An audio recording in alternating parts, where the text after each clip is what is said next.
Hi class 12th student. Yesterday means in last topic I have discussed that electric field due to a uniformly charged infinite plane sheet.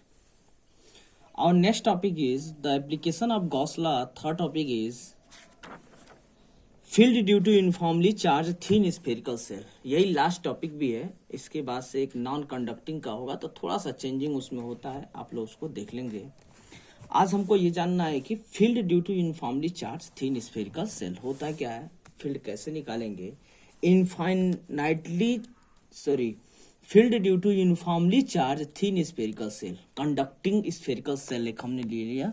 यहाँ पे एक हमने uniformly charge conducting spherical shell लिया, spherical shell of radius R. Clear. ये कैसा है, uniformly charge है. तो अब क्यू चार्ज आप दोगे, स्फेरिकल सेल है.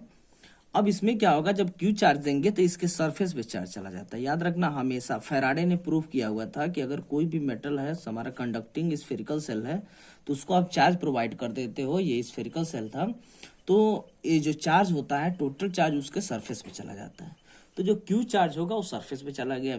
एक और क्वालिटी क्या होती है कि इमेजिन किया गया, देखा गया कि जो चार्ज होता है ना, ये ऐसे बिहेव करेगा कि मानो ये सेंटर पे है. सपोज ये इट इज बिहेव लाइक कि all the charges situated at the centre, but actually this charges not at the centre, this charges uniformly distributed at the surface of the spherical cell. अब क्या करना है, आपको field निकालना है. Are radius है, ओ हमारा सेंटर है. अब इसमें 3 केसेस ले लेंगे. फर्स्ट केस होगा at external point. External point पे कहीं हमको इलेक्ट्रिक फील्ड निकालनी है, तो फर्स्ट केस होगा at external point. At external point कोई मान लो एक हमने पॉइंट ले लिया, एक एक्सटर्नल ये पॉइंट ले लिया. अब क्या करना है, एक्सटर्नल आप पॉइंट लोगे तो एक गॉसियन सरफेस, इससे इनक्लोज गॉसियन सरफेस ले लो. एक हमने इनक्लोज गॉसियन सरफेस ले लिया. ध्यान समझना है सबको. जब गॉसियन सरफेस ले लिया, मान लो कि इसकी रेडियस क्या है, स्मॉल आर है. Suppose the radius is small r. क्या करना था आपको, इस पॉइंट पी पे निकालना था इलेक्ट्रिक फील्ड. तो हमने क्या किया, एक उस पी पॉइंट से होते हुए एक स्फेरिकल सेल हमने इमेजिन किया कि एक और स्फेरिकल सेल है जिसकी रेडियस क्या है, स्मॉल आर है. इस पॉइंट पे आपको निकालना था. एक छोटा सा यहाँ पे हम लोग एरिया ले लिए, डी ए या डी एस जो भी लेना हो ले लो, जिसकी डायरेक्शन इस डायरेक्शन होगी नॉर्मली. और इलेक्ट्रिक फील्ड जो पॉजिटिव चार्ज से जा रहा होगा, ये लगेगा कि सेंटर से जा रहा है, उसकी भी डायरेक्शन यही हो गई. दोनों की डायरेक्शन क्या हो गई, सेम हो गई. अब ये इलेक्ट्रिक फील्ड की डायरेक्शन हो गई, ये डी ए की डायरेक्शन हो गई. तो हम लोग क्या करेंगे, गॉस लॉ अप्लाई कर देंगे.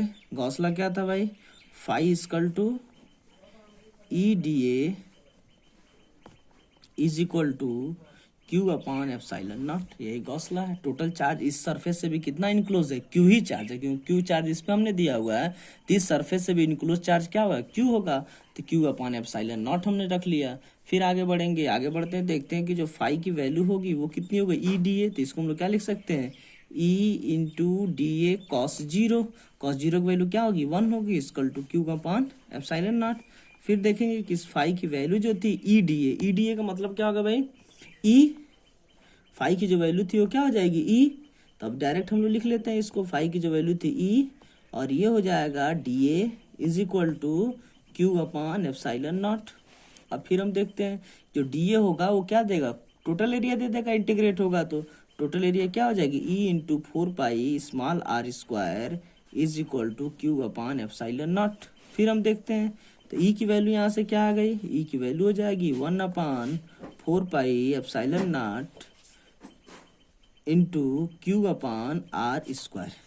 ये हमारा ऐसे ही इलेक्ट्रिक फील्ड आया जैसे कि एक पॉइंट चार्ज से आता है. तो अब समझो कि ये सर कहोगे कि सर आर डिस्टेंस पे आया था, सेंटर से आर डिस्टेंस हमने लिया हुआ था. कहाँ से लिया हुआ था, सेंटर से. तो ऐसे बिहेव किया कि ये कहाँ पे चार्ज सिचुएटेड है, सेंटर पे. अब हमने देखा कि आर डिस्टेंस पे हमारा इलेक्ट्रिक फील्ड आ गया. ये कैसे आ गया, क्यू अपॉन आर स्क्वायर. ये पूरा यूनिफॉर्मली किसी पॉइंट पे निकालोगे तो इलेक्ट्रिक फील्ड की वैल्यू यही होगी, कितनी, E equal to 1/4 pi epsilon naught q upon r square. Second हमारा इसमें पॉइंट मिलता है at surface. At surface, surface पे लेंगे तो स्मॉल आर किसके इक्वल होगा, कैपिटल आर के इक्वल हो जाएगा. देख लो. तो मान लो कि सरफेस पे हमने पॉइंट ले लिया यहाँ पे. फिर देखेंगे डी ए और ई की डायरेक्शन क्या होगी, एक ही होगी. अब यहाँ पे जब हम लोग निकालेंगे एट सरफेस आर निकालेंगे तो सिंपल हम लोग देखेंगे कि ये हो जाएगा E dot d A phi की वैल्यू सेम चार्ज ए भी इंक्लोज होगा क्यू अपान एप्सिलॉन नॉट, लेकिन यहाँ पे जो एरिया होगा वो ई इंटू क्या हो जाएगा 4 पाई कैपिटल आर स्क्वायर हो जाएगा, तो ये हो जाएगा क्यू अपान एप्सिलॉन नॉट। तो यहाँ से जो ई की वैल्यू हो जाएगी वो हो जाएगी 1 upon 4 pi epsilon naught q upon capital R square, ये निकल गया। थर्ड हम लोग देखते हैं कि inside the spherical shell. Third हम लोग पॉइंट देखेंगे at any point, internal point पर निकालते हैं, at internal point, at internal point. Internal point कहाँ है भाई? इंटरनल पॉइंट हम लोग फिर देख लेते हैं डायग्राम में। यहाँ पे मान लो हमसे कोई कह दे निकालने के लिए, तो आप फिर एक स्फेरिकल सेल ड्रा कर लो। जब इसको आप ड्रा करोगे तो चार्ज इसके बाहर है, ध्यान से समझना, चार्ज इसके बाहर है, इस स्फेरिकल सेल पे है। आप यहाँ ड्रा किए हो तो इस सरफेस से बाउंडेड जो चार्ज होगा क्या होगा? जीरो होगा, यही याद रखना होता है। कितना होगा? जीरो होगा। तो जब जीरो होगा तो आप जब अप्लाई करोगे फार्मूला, तो फार्मूला क्या था हमारा? Phi equal to E into d A is equal to q upon epsilon naught. तो ये हो जाएगा ई। अब क्यू अपान एप्सिलॉन नॉट यहाँ लिखोगे, क्यू इंटरनल जो टोटल है वो कितना है? जीरो है। तो ई इंटू डी ए की वैल्यू क्या हो गई? जीरो हो गई। तो इलेक्ट्रिक फील्ड क्या हो जाएगा? जीरो हो जाएगा। यहाँ पे जो हमको इलेक्ट्रिक फील्ड मिला वो कहाँ कितना मिला? जीरो। तो याद रखना हमेशा इलेक्ट्रिक फील्ड जो इनसाइड होता है कंडक्टिंग सरफेस के वो क्या होगा? जीरो होगा हमेशा, क्योंकि जो क्लोज स्फेयर था हमारा, कोई भी चार्ज यहाँ पे इनक्लोज नहीं किया हुआ था, तो इंटरनल फील्ड क्या हो गई? जीरो हो गई। अब हमको बात करनी है, ग्राफ ड्रा करनी हो, तो ग्राफ कैसे ड्रा करेंगे? हम देखेंगे कि डिस्टेंस और इलेक्ट्रिक फील्ड में अगर ग्राफ ड्रा करना हो, ग्राफ ड्रा कर लेते हैं।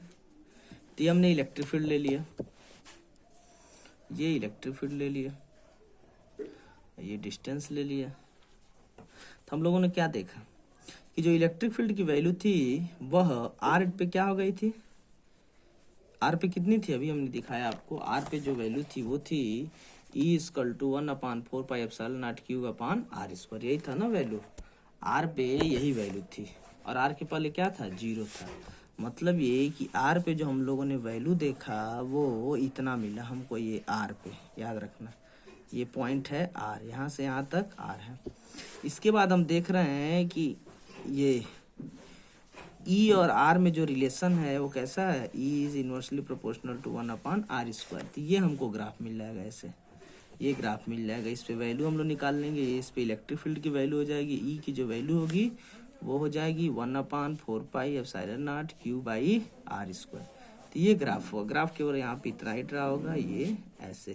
इसके पहले इलेक्ट्रिक फील्ड क्या है? जीरो है। तो यहाँ जो इलेक्ट्रिक फील्ड है वो जीरो है, इनसाइड है। ये स्फेरिकल सेल की हमने बात किया, मतलब कि आपका जो ग्राफ था वो यहाँ से हमने देखा कि ये टोटल जीरो था, और जीरो होने के बाद से हमने देखा कि ये ऐसे इन्वर्सली ये बढ़ेगा। तो यहाँ भी हमने दिखा दिया इन्वर्सली बढ़ेगा। अब आपको करना क्या है कि ये डेरिवेशन है हमको तैयार कर लेना है, और उसके बाद से हम लोग का चैप्टर लगभग समाप्त हो गया है। कल एक दो इस पे क्वेश्चन करा देंगे। क्वेश्चन कराने के बाद से हम लोग देखेंगे कि हम लोग जब पहुंच जाएंगे हम नेक्स्ट चैप्टर में इलेक्ट्रिक पोटेंशियल और कैपेसिटेंस में। तो अभी 1-2 दिन में यही अभी चैप्टर पढ़ाऊंगा, उसके बाद से हम लोग इलेक्ट्रिक पोटेंशियल पढ़ेंगे। Thank you.